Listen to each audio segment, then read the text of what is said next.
Oh, for a draught of vintage that hath been cooled a long age in the deep delved earth, tasting of flora and the country green, dance and Provençal song and sunburnt mirth.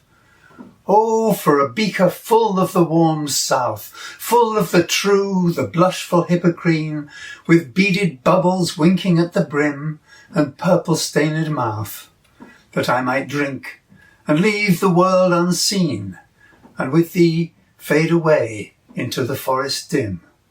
Fade far away, dissolve, and quite forget what thou among the leaves hast never known, the weariness, the fever, and the fret, here where men sit and hear each other groan, where palsy shakes a few sad last grey hairs, where youth grows pale and spectre thin and dies, where but to think is to be full of sorrow and leaden-eyed despairs, where beauty cannot keep her lustrous eyes, or new love pine at them beyond tomorrow. So again, we've got a clear distinction between the positive side of the poem in the second stanza and the negative side in the third stanza. This time, though, it's not just the nightingale and the poet that are contrasted.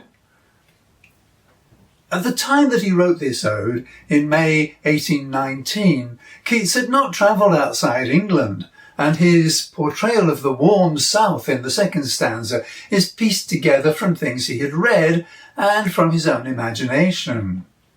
The nightingale is a migratory bird, spending the winter in Africa, so to Keats's mind it represents a warmer, more cheerful world than the one he inhabits. I've picked out the words mirth from the second stanza and sorrow from the third stanza as representing what seems to me to be the central opposition or contrast between these two stanzas.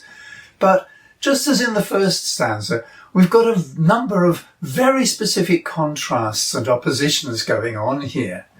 The dance and song of the world of the nightingale contrasts specifically with the world of the poet, where men sit and hear each other groan.